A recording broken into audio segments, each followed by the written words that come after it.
The bus was flaming as I wasn't driving it when the bus ended up on fire. It was our equipment manager at that time.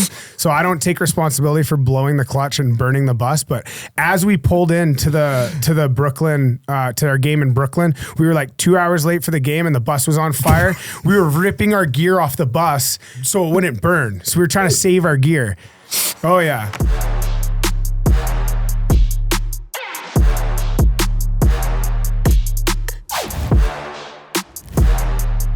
What's up, everybody? Welcome back. Talking Trash Podcast, Diamond Hands. How you doing, buddy? Good. I'm good. We're here for episode 10, sponsored by Fant.ca. Number 10. Who's number 10? You tell me who number 10 is. Who you always shout out the Pavel, probably? Bure? Oh, got to be Pavel Bure. That's, you know what? That's a good Vancouver guy, right? Yeah. Pavel Bure. Quite the player. You started that tradition. Every time we start the episode, whatever number we're on, we go to a famous hockey player. So Pavel Bure it is. It had to be, honestly. Well, listen, I agree. Plus, with your Vancouver roots, it makes a lot of sense. But the old stick days. Best logo. The old Canucks logo. That's true. Sick logo. Welcome back, everybody. Hey, listen, before we start, big shout out, Fant.ca, Club 93, all our sponsors, and make sure before this video keeps going, make sure you like, subscribe, YouTube, Spotify, Apple Podcasts, and listen. Last week we had a very interesting episode. A lot of people loved it, obviously, and I can't believe that we talked about when I went to Philadelphia and talking with Joey Merlino and Little Snuff on the Skinny podcast, and the sauce versus gravy debate continues on. Yeah, it's still alive. It's crazy to me that there's so many people. Well, listen, let's be honest. Most people that commented on our Instagram gravy were South Philly guys, and they're not going to go against Joey or Snuff, so it's a little skewed, but even with all that Philly support for them with gravy, it was split. Sauce and gravy. It's a debate. And I talked to Little Snuff, Joe Perry from the Skinny podcast, and I said, we might have to settle this old school. Yeah. In the spring, maybe we go to their hometown. We go to Philly. On the road game. And we have a street hockey, the first annual sauce versus gravy cup. I put the challenge out there, and I think we might have to go to Philadelphia, and if we win, everyone in South Philly is going to have to call gravy sauce for the rest of 2024 and vice versa. I like it. So we might have to go through with that. Also last week, we talked about your pizza eating habits and just shocking, frightening footage of you eating a pizza from the side. We've gotten a lot of feedback. A lot of people have been DMing pictures of them eating the Diamond Hands Pizza Challenge. Yeah, but they did it wrong. They started in the middle. I didn't start in the middle. We got to go back to the footage. I seen the footage. I got to look at the footage again because I know. This is what happened, all right? I'll explain myself here. I took a bite of the front of the pizza to get some meat, and then I turned it, took a bite of the crust, right? Because you got to get some crust in there. I'm trying to test out this pizza. So now I have a bite out of the front and I have a bite out of the crust at the very back. So what am I going to do next? What are you going to do next? I think we have to. I'm not calling you a liar. You got to even out the whole side, right? I evened out the side and then I continued to eat my pizza normally. I'm not calling you a liar. I believe you. I feel like you started on the side. No. We'll have to go back and look. If I did start on the side, I started on the crust. I did not start in the middle of the side of a pizza. It looked like that. Would be a little bit psycho. Yeah, it would. It may have. Well, we're gonna have to go back and review. The controversy continues on false accusations floating around. But listen, I'm you're my guy. I'm always gonna defend you. I'm just saying it was different. I'm not saying it's wrong. It was just different, and a lot of people were shocked and frightened by it. Yeah, mix it up. So we're gonna have to review that. And listen. We got a lot of feedback from the Chad Wagner story from last week. Absolutely going crazy on the Adirondack frostbite at the Danbury Arena back, and this was 2005. So we need to obviously get Chad Wagner. I mean, again, I haven't talked to Chad Wagner since that day in the locker room in 2005. Wow. So it's been 19 years, literally 19 years. And it's like finding Bigfoot. I had people sending me false Facebook profiles. Oh, this is Chad Wagner. It's not Chad Wagner. Chad, if you were listening, we need to get him on the podcast. I'm sure somebody knows him or, And you got to also remember, I found Chad Wagner via my plug in the Quebec League with all these tough guys. But I didn't realize Chad's history. And so many people reached out telling me what a beast he was when he used to play. He played in the coast, which I didn't really realize, San Diego. And, I didn't realize he was also 6'5". I thought he was a little smaller than that. He's a big boy. So we need to get Chad in here for his side. It would be a major, massive find for us. And to put a bow on it before we go into today's episode, the first episode or two, we were discussing how, even though we've played tough hockey, you've played at a much higher level than me, you get laid out sometimes. And I talked about a time, my sophomore year of high school, when I got absolutely obliterated by this big farm boy, okay, Housatonic. They had like the St. Louis Blues colors, and it's funny. I got to give a shout out to my buddy Ray Akjar on Instagram. He reached out to me with proof, and I found the culprit who laid me out 22 years ago, okay? His name is Sievert McCabe, okay? Sievert, interesting name. Sievert McCabe from Housatonic. He might have to be an honorary Bad Boy Clubs member because he absolutely toasted me on the ice. And he was a big boy. And he sent me yearbook pictures. He's like, this is the kid, right? And sure enough, and we're going to put it up. If you're watching on YouTube, I'm going to put up this guy, Sievert McCabe's picture, because this kid, okay, in 2002 was a monster, and he absolutely obliterated me. And look, you got to be able to take it as well as dish it out. So I got to give credit where it's due. Sievert McCabe, you are an absolute gem, a bad boy, and shout out to my buddy Ray who DM'd me with this intel. And as we get into episode 10, you brought me this. What is this? I brought you that. Flock. Chicken skin crisps. You like chicken skins? I got a funny story about chicken skins. Maybe I'll save it for Ian's podcast. So. Well, listen, I'm a little hungry, so we're going to bust open these Flock chicken skins. You want one? It's a little outside of my diet plan, but I'll have one. Not diet plan. Well, that's true. And let's talk about why, okay, this is outside of your diet plan. Let's see. Okay? We talk about breaking news.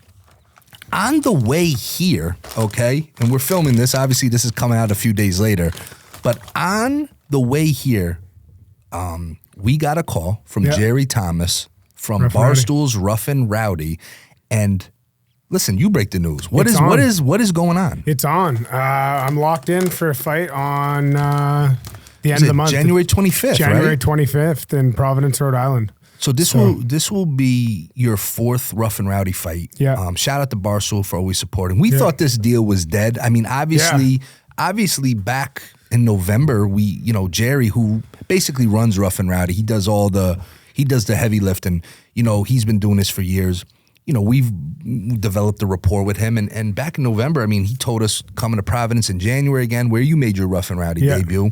And, listen, we were trying to get a whole squad on this card.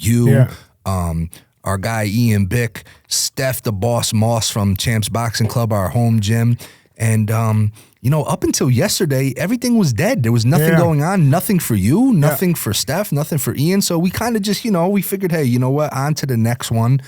And literally on the way here, we get the call. Yeah, it was cool. Like I say, like I always want to fight. Like I love fighting and boxing and stuff. It's fun for me because it's still kind of new and it's different, right? But yeah, I was, we were excited to fight, and then it kind of seemed like it died off a little bit, and then we just heard from Jerry and we're in. So that's why you got to stay ready, I guess. Yeah, you got to stay ready, and that's like Coach Dave, Coach Benny, everyone at Champs, they say stay ready so you don't have to get ready. So. Yeah. I mean, listen, we taped this pod, then we're going back to training camp. You know what I mean? Which you've never really been out of training. You're always ready. So, guys, we're gonna put some links on. You got to make sure if you're in the Providence area, it's January 25th. We're gonna get all the. I mean, this is literally breaking news. So. We're gonna have to get some mic'd up footage, some footage of you training. So a lot of new stuff for the Talking Trash podcast. It's gonna be fun. The stream, if you can't make it to the live event in Providence, is roughandrowdybrawl.com. Yes, I believe. Yes, Ruff and Rowdy Brawl, and we'll put the links up in all our socials and everything. And again, I can't even believe this is gonna be your fourth fight. Yeah. And my fourth boxing fight ever. Yeah. Well, I had the exhibition, the one the other day. Yeah, a well, couple weeks ago, try to keep track of all your fights, whether they're sanctioned or not, is going to be almost impossible. But again, these are sanctioned. Absolutely, this is all legit. Yeah. Every fight's legit, no matter what. But this is one of those. This is going to be a big one. So we're going to definitely get a lot of footage, a lot of coverage. Talk about this over the next few weeks until we it's showtime, and I'm looking forward to it. I'm going to be there, Providence. I'm really excited. Yeah, it's going to be fun. It was fun, really fun last time in Providence. There was a huge crowd that came, and it was a blast, a lot of fun. So it'll be fun to be back there, and we're close. It's on a Thursday night. Why do I prefer a weeknight sometimes? I don't know. Well, there's no hat tricks game on Friday. Well, listen, and I think you guys are on the road the Saturday, so we might have to get a bus up there. We might have to get, Danbury fans, they've been chomping at the bit to have you back on the ice, which is coming soon. So if you want to see, this might be a time to see you in action. Yeah. And you know what? I got to tell you, man, sometimes a Thursday night, it's not that bad, man. Sometimes the weekend, when you have a weekend and, with kids and stuff, it's hard to get out. But a Thursday night is fun, man. Providence is really close to us, obviously. So 2 hours or so. What are you weighing right now? What's your weight? Yeah, I've lost 10 pounds. I know. Last week, I think I've lost like 12 pounds. So last week I was like 228, and I'm at I think I'm like 280. I was actually 214 last this morning. So you're lean and mean right now. So this like I said, this is so breaking news. We don't have too much info on your opponent. So by next week we'll have a lot more to talk about. But again, 3 1-minute rounds. Yeah. There's not a lot of time. Let's not give the game plan here. But in your past, past 3 fights, what has been the biggest adjustment for you as opposed to like hockey fights? Well, there's a lot of stuff. Like a hockey fight, I'm, comfortable. Obviously, I've done it a ton, but I think my last fight, the one that I lost against Polish Hammer, I was just so over anxious and I just wasn't like cool about it. Like I've had so much sparring where I sparred and I'm calm, and I came in that fight and I just felt like I was so like, and I just didn't I wasn't consciously boxing and I wasn't consciously keeping my hands up and stuff like that. And I got tagged. So it's just how it is. So so this time I want to just come in a little bit more conscious of what I'm doing and just I'm still going to be banging. Like we all know like how Rough and Rowdy goes. It's like, it's pretty much a hockey fight. Like, just throw down and, it's kill or be killed. That's my strategy. It's like I'm not fighting in any fight to go the distance. That's not how I roll. Well, and that's what they like about you, obviously, because you bring the excitement. Obviously, you as a person are way bigger now than your debut with them. So this is going to be a fun one. This is going to be, you're 2-1 right now on record, and this will be good to get back on the win column. Yeah. And I'm excited, man. We're gonna, obviously haven't gone the distance yet in a fight. Haven't gone the distance yet. Listen, it's in those type of, like you said, it's 1 minute rounds. It's very hockey fight-ish if you think about it. From time to drop the gloves, engage, and sometimes fights. A minute's a long time for a hockey fight, but you know what I mean. It's you don't have time to play around. Even like this, it's like the 1 minute rounds in boxing. It changes the game because it's like you don't have time to box. Yeah, it's like you just got to fight. It's just you just got to get after it. It's more of like a street fight, really. It's just kind of get after it, and then as soon as you get tired, you pretty much get a break, and then you're resting, and then you come out and get after it again. And yeah, man. Well, listen, it's a blast. Combat sports, the fight game. I've been doing this for a while. You just you hope a fighter's ready. I know you're going to be ready. We're we got the sparring, we got the gym, we got the coaching. So I know you're going to be ready to put on a show. So again, guys, if you're in the area, you got to grab your ticket. See Diamond Hands live January 25th in Providence. And again, roughandrowdybrawl.com, right? roughandrowdybrawl.com. So we'll post it. We'll post the links on our socials. Absolutely. Wasn't prepared for this because, like I said, it's happened on the way here. We thought it was done. Yeah, we thought it was done. It was a good deal. It was what it was. We kind of were just like, all right, well, it is what it is, and happened this morning. So speaking of boxing, I gotta give a huge shout out, to who I call the big three in our gym, Champs Boxing Club. Yeah. We got some little guys, man. John Del Malenciano, Jaden Santiago, and Elias Morales, 15 years old, 10 and 10, I want to say. Our little guys, our big three. Yeah. These three won. So Golden Gloves is, that's a famous tournament in amateur boxing. Silver Gloves are for the little guys, the younger guys before they get there. And we have 3 guys who won Silver Gloves in Connecticut, advanced states last weekend, won in regionals in New York, which is a huge feat because you're fighting guys from all over the region, New York, New Jersey, New England, everywhere. So we got 3 guys from our gym, John Dell, Jaden, and Elias, advancing to the National Silver Gloves. Which is in Missouri, yeah. Independence. I've been to that before. Where? To Silver Gloves. Really? In Missouri. Wow. Like 10 years ago. That's crazy. Is that where they have it every year, right? They usually, anything national in the States, in boxing, they try to keep it in the Midwest for everyone. But because I remember I was playing against Missouri and we were just, I don't know if it was a game day or we had a day off. We went for a walk and we come across the street and we get to the hotel and we walk in and we just see like young fighters everywhere. I'm like, what? This is crazy. There's 3 rings set up. And it was just like kids just getting after it. And I'm like, this is rad. So we stayed and we watched. It was awesome. Well, listen, like I said, I'm so proud of our guys, man. John Dell, Jaden, Elias, these guys are in the gym almost every day. They work so hard. And we say in the gym, hard work. So big shout out to you guys. I know you guys are going to kill it in Missouri. And Jaden actually won National Silver Gloves last year. So he's looking to become a 2-time national champion. He's only 10, 11. So he was already in, right? Like he didn't have to fight. So he got a bye. The regionals, he got a bye. Sometimes that's tough to keep a guy focused when he has a bye. So these guys are coming.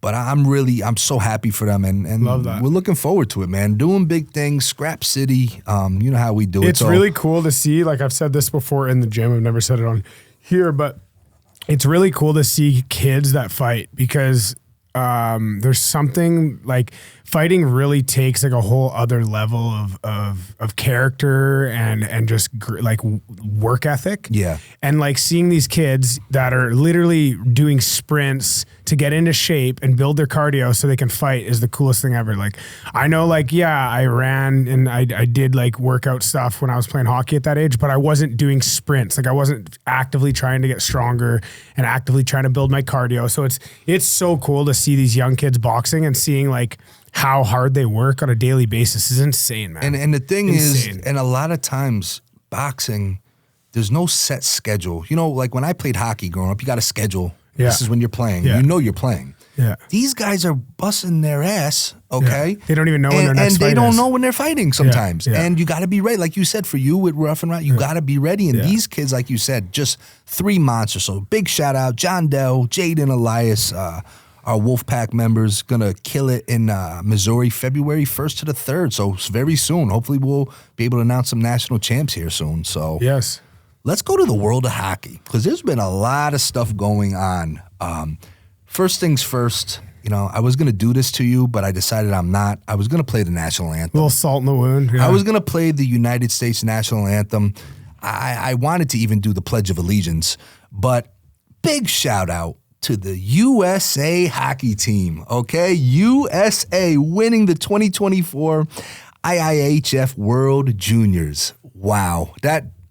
Are things turning in junior hockey? Are things turning to the States? They are. Yeah, of course they are. You can't hit anymore. Of course they are. That's true. Big shout out to the 2024 Team USA and juniors. What I loved about this, they were laying people out too. So they were laying people out too. What I loved about this, and I honestly, I didn't watch any of the games. I got 37 other things to do, but I see the highlights. I know what's going on.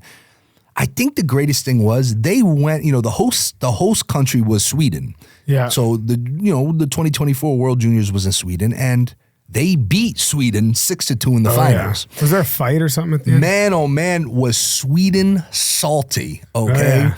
I was watching the clips and Team USA, making it to the finals, beating Sweden, who's, a successful hockey country in its own right.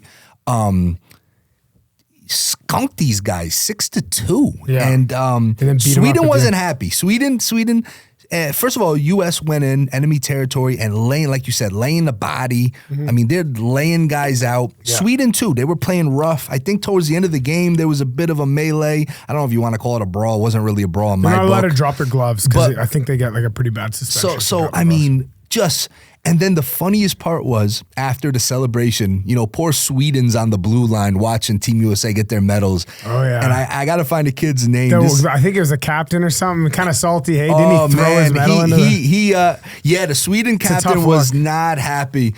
Tough look. But the Team USA, I mean, blowing kisses at the crowd, you know, dancing on the ice. Now, let's look at it in two ways. Was it over the line, you think? So let's look at it two ways, right? Traditionally, people hate it, okay? Because let's be honest, hockey and baseball too are two sports that have a lot of unwritten rules. Classy. And it's one of those that's supposed to be, you're supposed to, you know, you hit a home run, you put your bat down and you run. You're not supposed to. Team USA took that rule book and basically threw it out the window, shitted on it. Yeah. Okay. And you know what? They were doing the one guy was like doing the moonwalk, like they were looked dancing. like he was doing the gritty. Yeah. And I can't help it. I just cannot help it, Ames. I cannot help it. I loved every minute of it. Now, if I was a Swedish man, I'd be looking to come to the U.S. and getting rough and rowdy with one of these kids. I just can't help it. It's just my personality. I love it, man. I think it's hilarious. And again, we always talk about growing the game. My dad always taught me, no matter what in life, you have to learn to adjust. I'm not happy with a lot of the stuff you see nowadays in sports in general. You know what I mean? But it is what it is. It is what it is. And we could sit here and bang at the table here, get red-faced, but it's not going to stop these kids. They don't care. No. I loved it. I mean, would I have loved it on the other end? I don't know. I still might have loved it. Because you know why? When the Kalamazoo Wings beat us in 2006 in Danbury to win the Colonial Cup in the UHL, I was so mad. And a couple of the K-Wing guys were blowing me kisses because I was giving it to them for, there was a lot. The whole season probably. I was, you know, your first reaction is anger, but I said, you know what? I deserve it. It happens. You know what I mean? You would have been doing the same thing if I would have been doing worse. Yeah. So shout out to Team USA. I absolutely love the swag. I love the bad blood that was blown. And see, that's what gets my attention. I'd love to see Sweden versus US tomorrow now. Yeah. Because you know that carryover. But big shout out. I gotta cheer for you. I cheer for USA now just as much as I do Canada because I got an American baby. So yeah, well let's face it, man. Whether you guys want to admit it or not, I'm literally gonna have mini stick Team USA versus Canada going on in my house. So that's very true. It's gonna go down at some point. That's very it's gonna true. Go down. Wes and Tyson are gonna be thrown down, I'm sure, at some point. Big shout out USA Hockey. And last week we actually touched on something with the World Juniors when we were absolutely. I was disgusted with that kid, Connor Geeky from Canada, getting thrown out for, I mean, clean as a whistle hit in my book. It was a clean check. I mean, it's... Now, we've talked about this before. Your cousin is actually... he reffed the World Juniors a couple times. Yeah, so your cousin is a highly... regarded referee. And like we've always said, we want everybody's point of view. It's easy for us to sit in here and say we just want chaos all the time and that's clean. It's not. Your cousin had an interesting take on it because you did try to get his input on it. Yeah, I talked to him about it and he basically just said, he said, we were spot on about saying that it's just the IIHF rules and the refs are... And you know what? Respect to the refs for being able to adjust their game. You know what I mean? Like they got to adjust the way they ref according to the rule book. So they have to, okay, we're going to the World Juniors. They have to read through the rule book and see, okay, we're a little tighter on this, a little tighter on this. And they have to ref differently. And I think they do a good job for the most part at adjusting. That's because it's hard enough to ref a tight game, let alone, the tighter the game gets, the harder it is to ref, in my opinion, I think. But he basically just said, he thought it was a nice hit and stuff like that. But unfortunately, the refs are kind of handcuffed by the rules of World Juniors. And he says, I guess, what he was saying is the principal point of contact. So they're saying, I guess, with the head would be basically how the rule book reads. So that's what he would have thought. There was a little too much contact on the head. I didn't really see it, I don't know. It is what it is though. Yeah. You can't blame the refs. It's the rule book and they're doing their job at finding the line and it sucks because you want to see those hits. Like for me, the glory days for World Junior Hockey's hockey was, 2005 to 2005 to like 2008 maybe. And I think Canada won every year back then. Like it was for like 5 or 6 years straight. Canada was winning, but it was like, do you remember when like Jordan Tutu played in the World Juniors? Yes, I remember seeing some blowing people up. Like if you look at old World Junior highlights, people are just getting absolutely obliterated. And it was so. But hey, game's changing. It's more skill, and it is what it is, man. I hate to see it for a guy like Geeky getting kicked out, and he's in the World Juniors. But it is what it is, man. It's part of the game now. Officiating, as much as we get on them, like you said, you really think about how much pressure is on these guys. I think the biggest thing, and I've said this before in previous episodes, the thing that angers me with officiating, could be any sport, is they never have to be publicly held accountable. Yeah. Like I said, have a press conference. Like try to, instead of question us fans them. Or try to understand what they were thinking, like come out and say like, this is what it is. You know what I mean? But yeah, it's tough. It's got to be tough. Every game is so fast that these judgment calls. So you got to kind of, I never thought I'd be saying this, but you got to give some of these refs and officials, a little bit of a break. Yeah. At the end of the day, like I would never want to be a ref just because of how hard it would be in this game. Like, I feel like back in the day, it would have been so much easier because it was kind of like let the kids play. If something goes really out of hand, you call it. But now it's like these refs have to watch everybody at all times, and they're calling everything, every little hook and every little slash. And so it's like it's a lot on their plate. And then at the same time, imagine being in Danbury Ice Arena getting yelled at, having Section 102 giving it to you the whole time. It's got to be a hard job. Nah, it is. I always say if I ever got into it, I'd be a linesman. I'll stick to the lines and breaking up fights, and that's about it. That's where I would be drawing the line. Well, speaking of fights, okay, this has been something, again, I wasn't super familiar with the situation. And again, we always talk about not reacting first to everything. Let things play out a little bit. There's a young man from, I believe, Scottsdale, Arizona, somewhere in Arizona, Cutter Gauthier. Yeah. Cutter Gauthier is a big time, actually, shout out to him. He's one of the Team USA junior champions. What a weird situation. Now, let me set this up. Cutter Gauthier, just won, the World Juniors on Team USA. He was a first-round pick, I believe, 2 years ago. Philadelphia Flyers, 5th overall, highly regarded. I believe he plays in Boston right now, college. Big-time player. Big-time prospect. A lot of people see a lot of, a big future for him. Big kid. I think he's like 6'3", good player. Philadelphia Flyers have been bad for a little while now. They're starting to turn things around. Yeah. Philadelphia's on the first of all, they're no one was projecting this right now. They're 6 right now in the East, okay?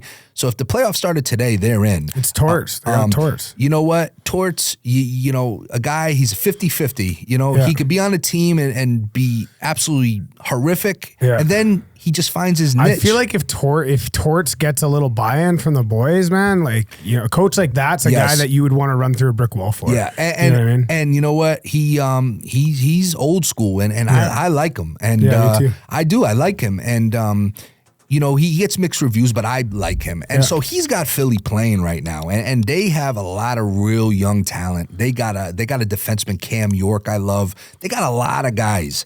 And they had to be ecstatic that this Cutter Gauthier kid fell to them 5th overall 2 years ago. And you know how this goes. You get drafted. It takes a few years to get there. But, Cutter Gauthier, almost simultaneously winning a World Junior Championship. It came He's out. Now going viral. He goes viral, not for that, but, and again, let me preface by saying we all don't know the whole story. The only people that know the whole story is Cutter Gauthier and whoever he was dealing directly with the Flyer organization. His agent or whoever. So everything that we're saying is all kind of piecing together reports that we're getting. So this isn't gospel, but, I like to preface things by this. But Cutter Gauthier, goes from, everyone, he's Team USA, the Philly, the Flyer organization had to be ecstatic. They have a champion in the juniors. And then he allegedly requests a trade. He says, I'm not playing for the Flyers when the time comes. Yeah.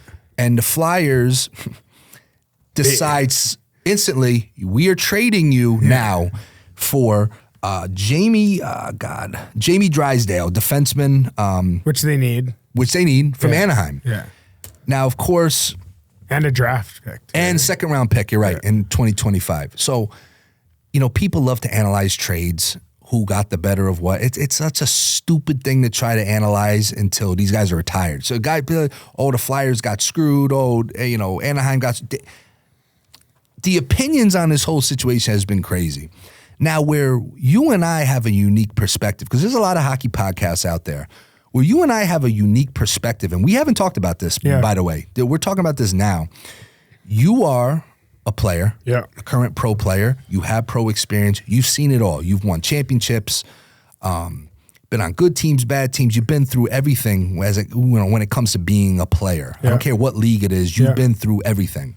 Me, I have the experience of legitimately being a general manager / owner. Yeah. So, two totally different perspectives, potentially.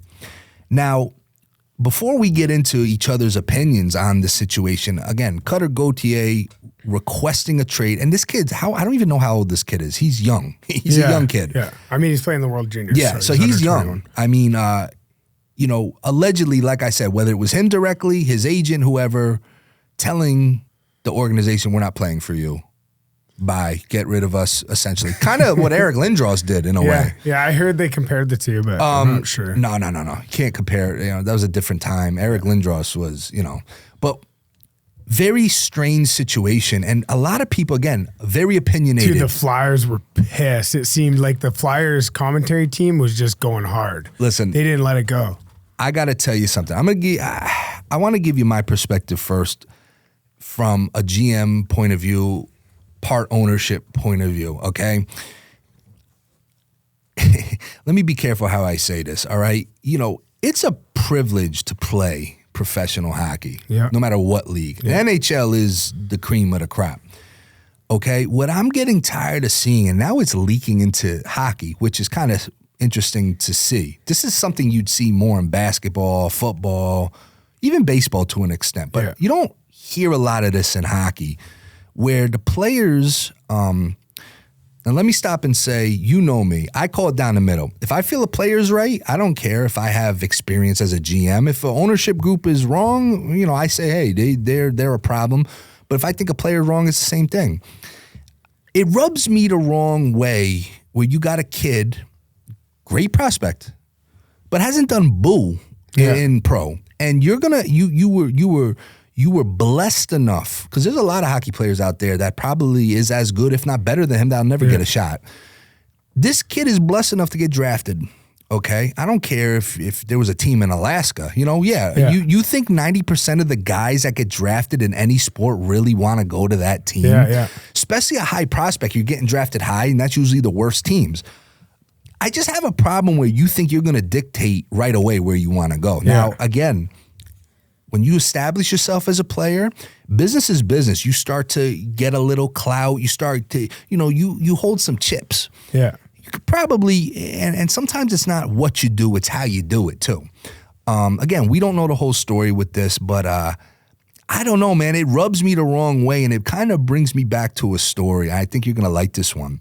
First year of the Trashers, my father, okay, we had a backup goalie. His name was Guillaume Laval. We used to call him Nemo because he had the Finding Nemo guy, Nemo, on the back of his helmet. Sweet kid, okay, from Quebec. Had to be 20, 21 years old. He was a backup goalie. Sweetest kid in the world. Didn't speak much English, but enough to get by. He's in a game. Okay, this is early on in our inaugural season. So we're all trying to find our way, as an organization, the players, the communication, the whole 9 yards. So we have a game, and we're on a power play. It's a tie game, late in the game. We have a power play, and the puck, the other team, I don't know who we were playing, clears the puck, but it trickles down the ice. Yeah. Guillaume decides he turned into Martin Brodeur overnight and skates, from the goal almost to the red line. And everyone's like, what are you doing? Penalty killer was forechecking, hounding the puck.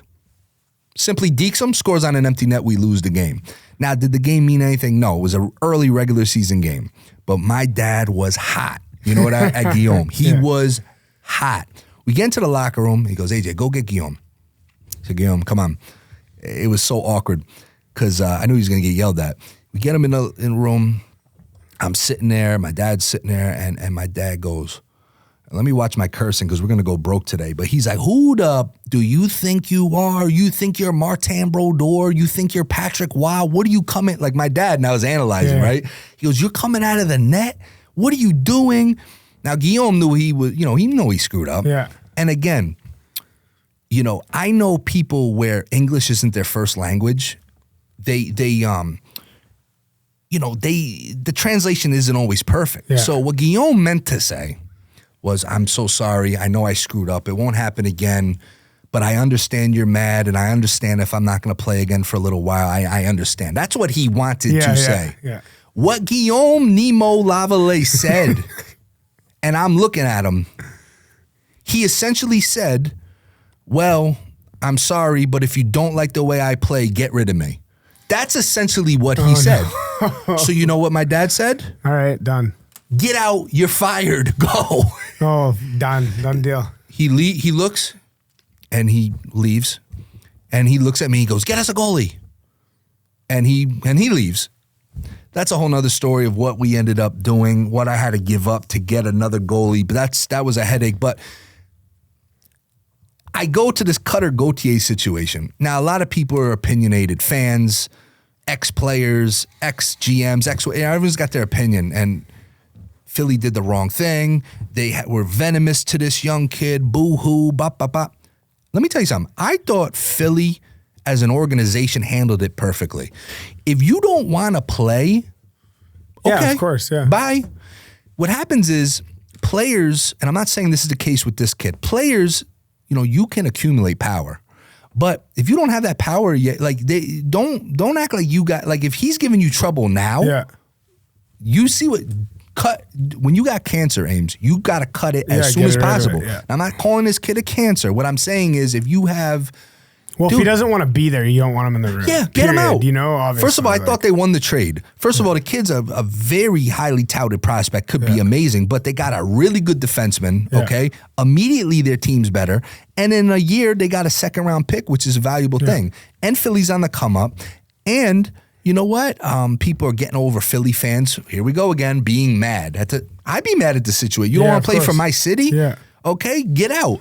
Listen, Cutter Gauthier, sweet kid, probably from Arizona. All right. I mean, Philly, New York, the whole Northeast. It's not for you, then, buddy. Yeah. And he's gonna get it when he comes eventually. Oh yeah. Now he's gonna be an enemy. Philly doesn't play around. That sauce gravy conversation, they were riding with gravy. So I can see what they're gonna do to this Cutter Gauthier kid.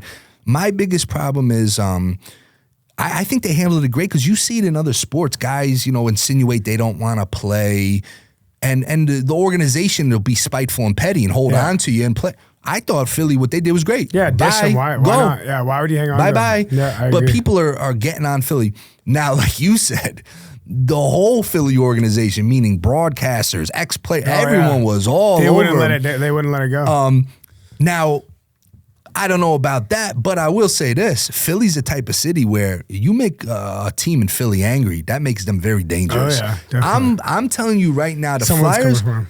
I'm telling you, the Flyers as a whole this year are going to be a very dangerous team because they're angry, and sometimes people, when they're angry, they play better, they do better. So I'm just saying, from a GM energy. Yeah, from a GM perspective, I thought they did everything right. Get rid of them right away. If someone says, I don't want to be a trasher, I don't want to be this, bye, see you later. Yeah. Well, you don't want, at the end of the day, you want people in your room that want to be there. Well, so it's like, to me, if, like as a player's perspective, there's a point there. The one thing about it that I don't really know what his reasoning is because he hasn't spoken about it. So no one really knows why. There could be more to it that nobody knows about. And he could be totally in the right for all we know. But, from the outside perspective of what you see, you're kind of like, what the fuck's this guy doing? You're not even in the league yet. And you're kind of making these decisions and You know, I mean, it's the NHL at the end of the day. It's not like you're going to go somewhere and they're going to have you living in a hotel and like taking, you know, they're going to take good care of you. Like it's not anything like that. You're in the NHL. So I don't know. You hit it on the head. And I said it before we started talking about this. We don't know the full story. The only people that know is Cutter, his representation, his family maybe, and, you know, certain people in the Flyers organization. It's not a good look, in my opinion. I agree. Like again, I'm old school. You know what I mean? Like, even if I'm a player now, I'm like, oh, you don't want to be with me on my team? Wait till I see you, big boy. Yeah. But again, and it's just, we go back to this whole thing. Like, there was people, and I was looking at the comments, just fans or other people, oh, you know, he should have a choice. Listen, what do you mean you have a choice? Well, the thing is, when you're getting drafted, maybe I'm completely, do they not, every team interviews you. Yes. So how come when Philly interviewed him, he didn't just tell him straight up, I don't want to play for you guys? Well, yeah, I mean, you know what I mean? Because again, then this whole situation, he would have got drafted later, possibly. Yeah. But at least he would have got drafted to a different team, you know? Like. But again, I just, we talk about this, the whole entitlement thing with these athletes. I mean, listen, I don't care if you drafted me to the Winnipeg. Yeah. Oh, yeah. No, you know what I'm saying? I'm sure there's a lot going on there. Yeah. I mean, shout out to Justice Smoke. He's a Winnipeg guy. Yeah. But listen, I mean, you play. I mean, that's. I don't know. I just. Times are changing. It's changing, and you see it in every aspect of everything. So, but I don't know. It's not a good look. If I was a GM, president, owner, I do the same thing. I heard that he didn't even meet them at the World Juniors. They were trying to meet up with them, and he just stiffed them. Listen, if that's true, we'd have a major problem. We'd have a major problem. Send somebody out, fly them out there. There would be a major problem. I'm sure there is a major problem. We'll see how it goes when they play against them. I'm sure somebody's going to clip them. I don't know, these young kids. If you young kids are listening, listen, okay? We live in a different world. This is the Instagram society and this and that. You're very replaceable, okay? Yeah. Be humble. I'm not saying, listen, I was just going on about Team USA showing some swag, and Cutter was part of that. That's fine. But you gotta, it's not what you do, it's how you do it. There's a right way to do business, and you gotta be smart about it. And also, too, you gotta think, like, you never want to burn a bridge. Like, something, you know, you never want to leave that bridge burnt. And at the end of the day, there might be a situation where he could have been in Philly and it would have been the best place, but they'll never take him back. Like, they'll never, you know, who knows? And it's just everybody's, you know, everyone travels differently. Everyone's destination's different. Everyone's route's different. Your route to pro hockey. Yeah. How did you know, like, we kind of touched on this, but like, when like you entering to pro hockey, like, how did that whole thing come about? So yeah, it was kind of crazy. Like, I played my years junior, and I aged out in junior, and to be completely honest, I thought, I'm done with hockey. Like, I never even considered pro. I never even thought about playing again. And yeah, it was a tough time for me. You know, I was going through summertime, and I'm like, you know, I'm probably not going to be playing hockey anymore. And that was when I had played my first season of lacrosse.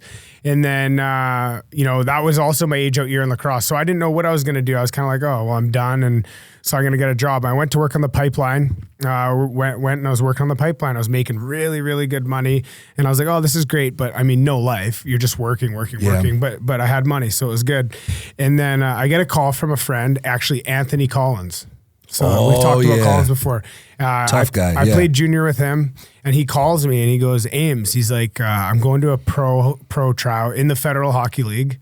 This is 12 or 13 years ago, I guess. 2012, I guess it would have been. So he goes, hey, I'm going to a tryout in Vermont. And I'm like, he's like, do you want to come with me? And like, do you want to come try out? And I'm like, all right. In my head, I'm like, okay, cool. I'm going to finish my job here. I have money in the bank. I'll go to this team. I'll probably get cut. When I get cut, it'll be around my birthday time. I'll go to Montreal, spend my birthday in Montreal, and then I'll go back to work. That was literally what I was thinking. I did not think I was going to make a team or end up playing hockey. I was just, hey, I get to play a little more hockey for a couple more weeks, and then I go on a little trip.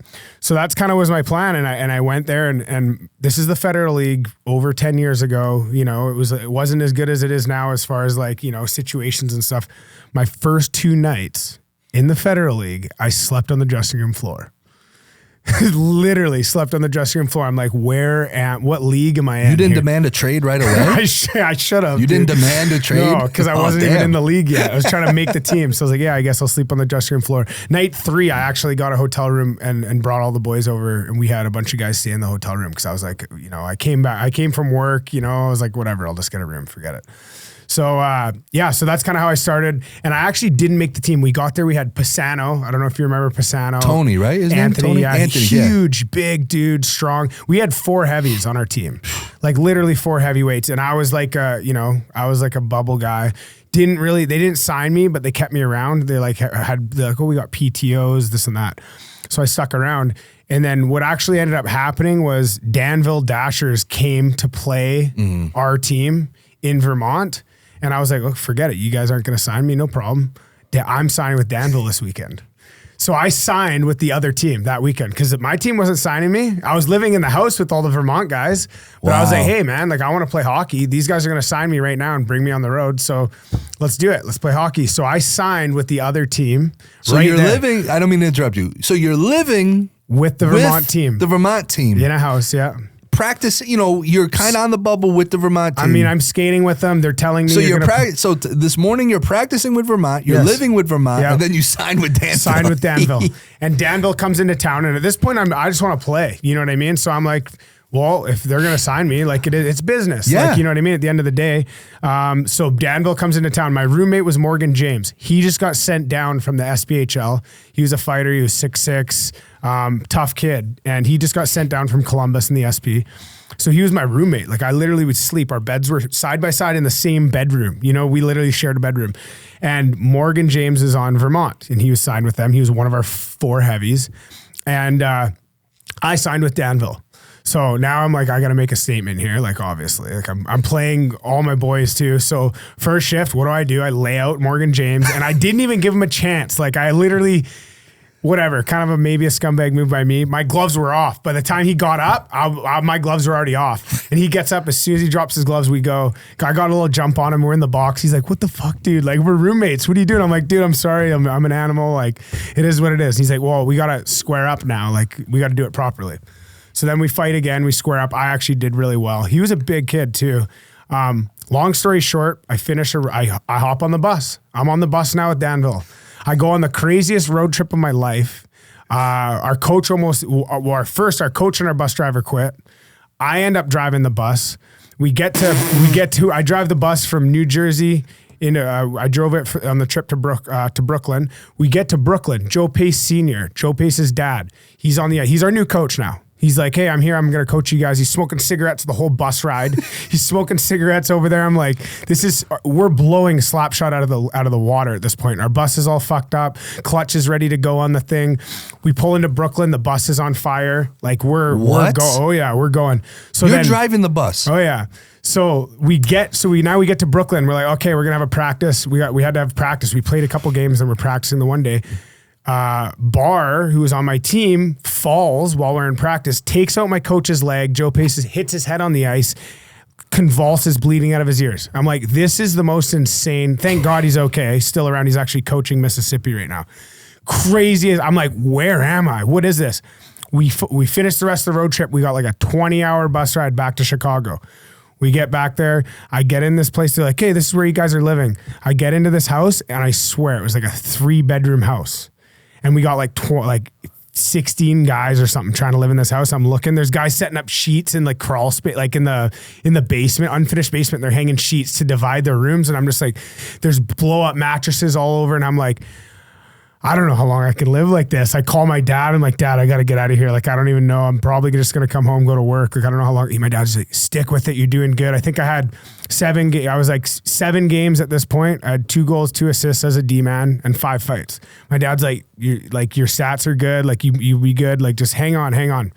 The next day, my dad calls me and he says, hey, I got a call. It's some guy from Columbus. And I'm thinking Columbus, Ohio. And Columbus, Ohio, right? Yeah. So I was thinking Columbus, Ohio. And I'm like, what? Columbus? They called the house looking for me. So I get called up to Columbus, Cottonmouth in the SPHL. Oh, so wow, they saved me, got me out of there. I was like, man, that was the best thing in the world. Said goodbye to the boys. That was my first stint in the Federal League, 7 games.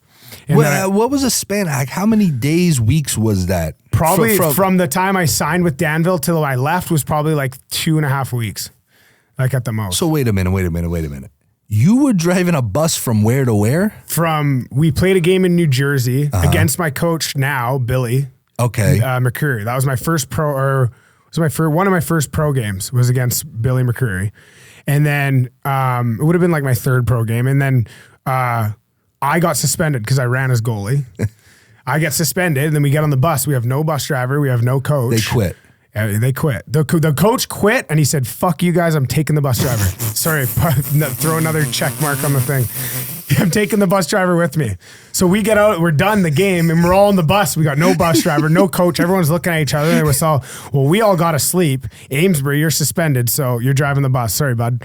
So that's how we end up getting to the next hotel. And long story short. So you were driving a flaming bus, basically. The bus was flaming as I wasn't driving it when the bus ended up on fire. It was our equipment manager at that time. So I don't take responsibility for blowing the clutch and burning the bus. But as we pulled in to the Brooklyn, to our game in Brooklyn, we were like 2 hours late for the game and the bus was on fire. We were ripping our gear off the bus to care, and so it wouldn't burn. So we were trying to save our gear. Oh yeah.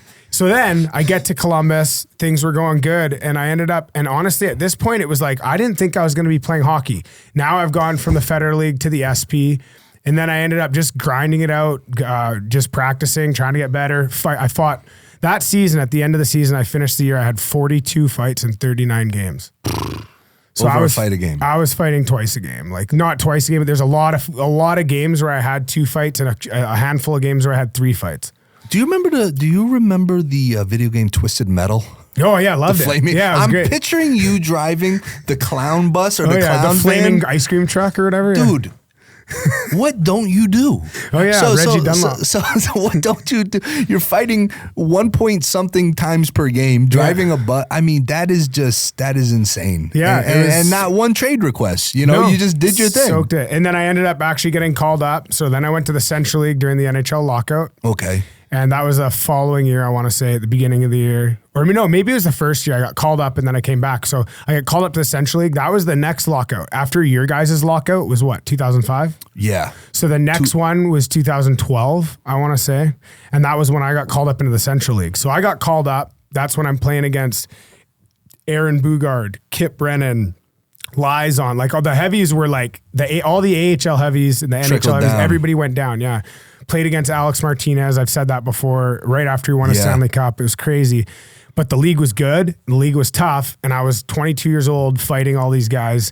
And that was kind of just my introduction to pro hockey. So I went from being done hockey. I was like, this is it. I'm done. And then over the course of, a month-long span, I end up in the SPHL. So let me bullet point this real quick. So basically, essentially in a month and some change time, you went from trying out for a pro team, living with the team, practicing with the team in the morning, then signing with the opposing team, playing them that night, then getting called up, driving flaming buses, fighting over once per game against legitimate heavies. Yeah. And here we are. I mean, that is. But so if it wasn't for Collins calling me, I'm not sure that I would be here today. Shout out to Anthony Collins, one of the baddest boys out there, still to this day. He's a beast. Yeah, me and Collins fought one time in the SPHL. Yeah, we fought once in the SP, and that was our only time we crossed. I think he was with Mississippi.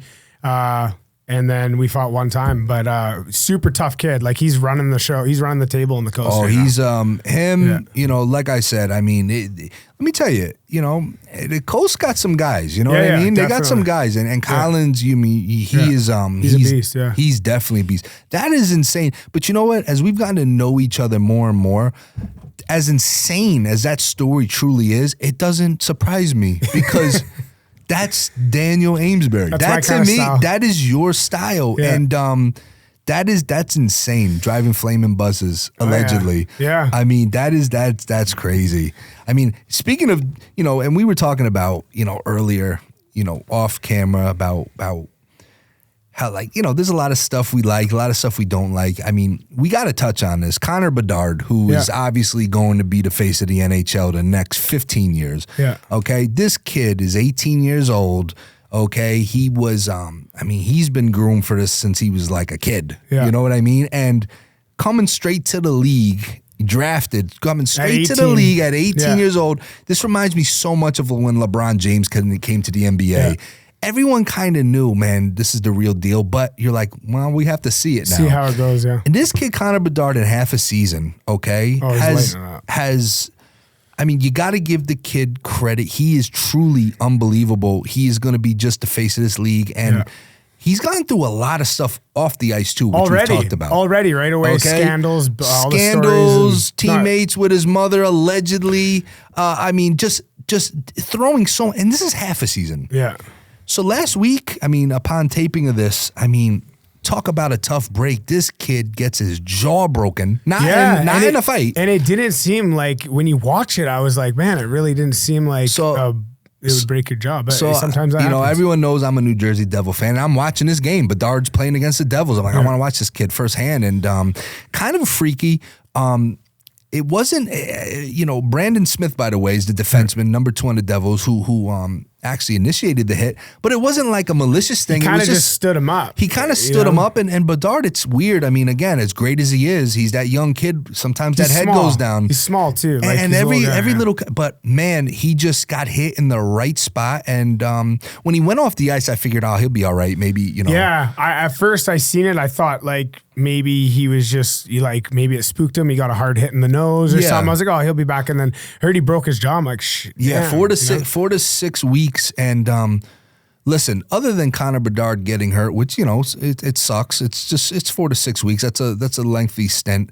It's good for me because I don't have him in fantasy. So I don't know who has him in our fantasy league, but who has him? Yeah, I don't know, but someone's screwed. Probably ZP or something. But listen, the beauty of hockey is what happened after he got hurt. Obviously, you don't want to see that guy get hurt. But everything that happened after is why hockey is honestly the greatest. Okay, yeah, Brandon Smith handled the right way. Brandon Smith hit him, broke his jaw.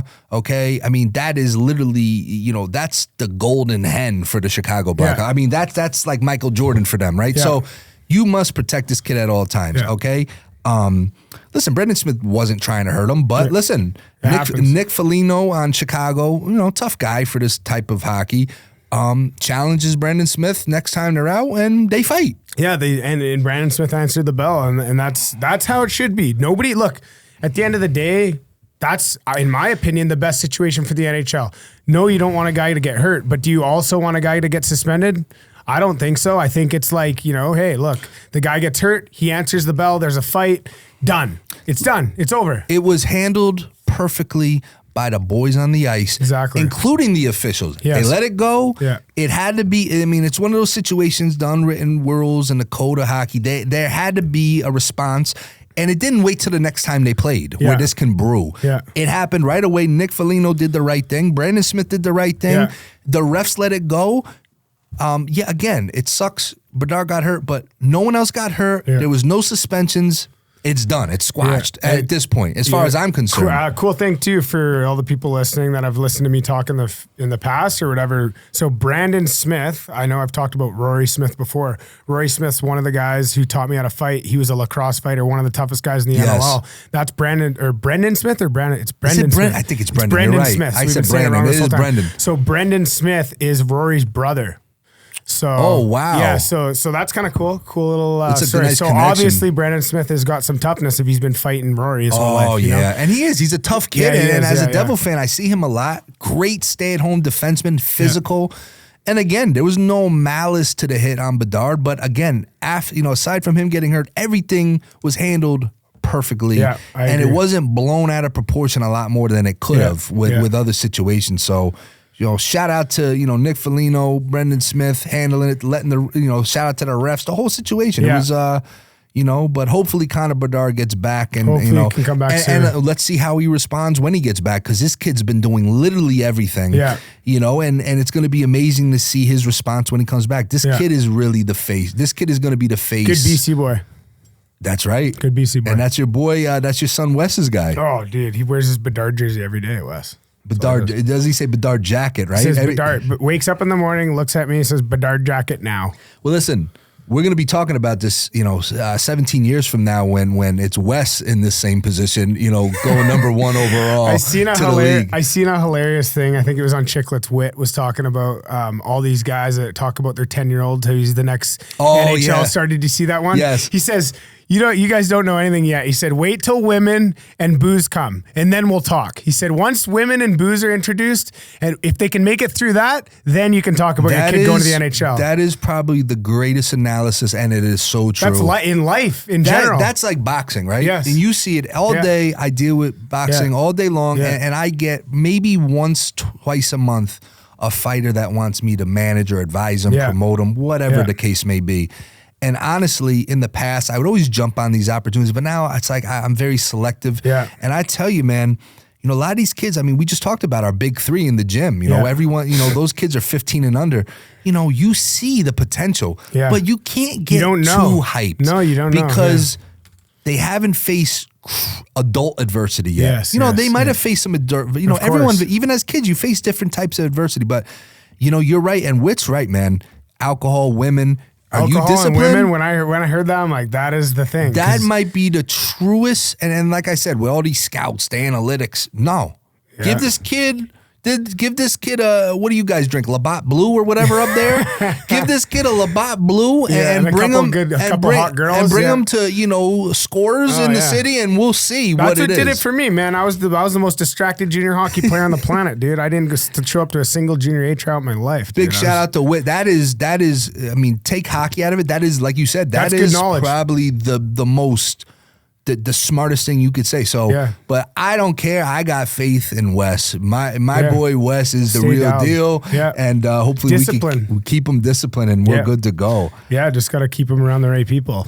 I'm still trying to wrap my head around you driving a flaming bus. And I know you said it wasn't you driving it, but you had something to do with that. Oh, yeah, no. I wasn't driving it when it was on fire, no. But, like, I banged it up a little bit. The bus, it was like, remember Slapshot when they're hitting the side of the bus? They make it look mean. Yeah. I remember we were in a parking lot. This is the same bus ride. And, like, I don't know if I was the one who bottomed it out. Somebody bottomed it out in a parking lot. Like, we're all screaming. We're getting out, looking at the side of it. The side of it's all banged up. And we're just quoting Slapshot. Make it look mean. Kicking the side of this thing. I'll tell you right now, my first 7 games in the Federal Hockey League, we blew Slapshot out of the water. Oh. Out of the water. Like, Slapshot was like, that was the NHL compared to us. Slapshot is obviously, you know what, and I've said this before, funny story. I've never, believe me, don't believe me, I've never watched Slapshot in full. Really? Never. Just too boring? Like too slow? Everyone, when they heard about the trash stories, like, oh, they were modeling after Slapshot. I promise to God, I've never, I don't know why. Really? You got to watch it. I think just because everyone just insinuates that I'm like, I'm not watching it now. Just because you guys think I modeled the trashers after Slapshot. No. Even in the Netflix documentary, they put a scene of Slapshot. And I said, no, I didn't watch Slapshot. But it's funny. You talk about these stories, and I mean, it's just the road. And then, looking now, I mean, you're in your early 30s.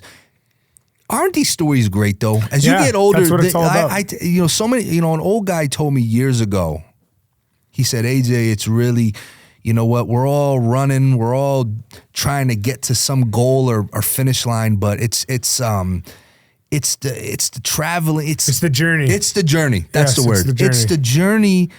Once you get there, it's like, now what? And guys like us, we reach a goal and now it's like, what now? Yeah. What? It's that journey and like all these stories. And remember the first ever Trasher away game was our second game of the season after our home opener, season opener. We had this beautiful bus. We didn't have a broken down bus. Yeah. This bus was like pimp your ride type of bus. Yeah. Breaks down on off exit 1 or exit 2 in Danbury. And I was like, just making it out of town. No. And it was insane. That's a whole nother, listen, We got to get Johnny, the garbage man. He was our bus driver. He drove trucks for my dad at AWD, and he drove the bus driver / bodyguard off the ice.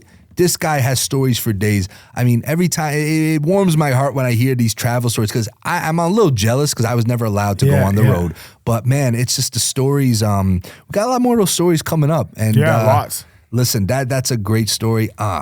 So many things to get into. Guys, again, we really appreciate the support. Like, subscribe, notify, all this stuff. I keep saying it. Please just hit that subscribe button to like, leave us comments, talk some trash to us. YouTube, Spotify, Apple Podcasts. I can't believe this is episode 10. Episode 10. And we had goals up to 10. Yeah. And now we are at 10. We've met our goals. Yeah. And like everything else, now it's time to throttle it up a little bit. And we got some great stuff coming. I don't even want to say what's coming. You're just going to have to, stick around and it's coming, man. So Talking Trash Podcast, thank you guys for the support. Yeah. Thank you guys. And we'll see you guys next week. See you guys next week.